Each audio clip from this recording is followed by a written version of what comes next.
এই জমিটাতে 3 ধরনের সবজি রয়েছে: মিষ্টি কুমড়া, শসা এবং ক্ষীরা।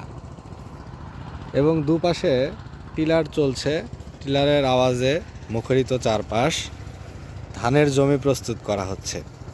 এই যে ধানের জমি প্রস্তুত হচ্ছে।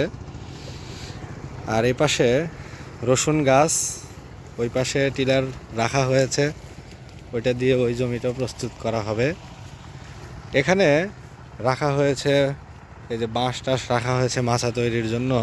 একটুখানি উঁচু জমিতে, অর্থাৎ জমির ধারের জায়গাটাতে এগুলো রাখা হয়েছে। এই পাশে একটি মাচা, লাউ গাছ ছিল, এই যে লাউ এখনো আছে, এই যে এগুলো লাউ গাছ, এটা ছিল লাউয়ের মাচা। আর নিচে ছিল মরিচ গাছ।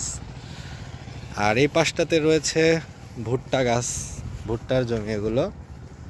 এবং এই যে নিচে এখানে আমরা দেখতে পাচ্ছি বেগুন গাছ। এই যে এটা বেগুনের বাগান, বেগুনের টাল বলে। এবং তার উপরে মাচা তো আছেই।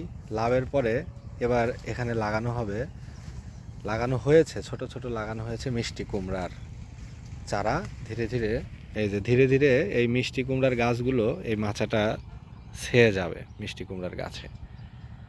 এই পাশটাতেও বেগুনের জমি।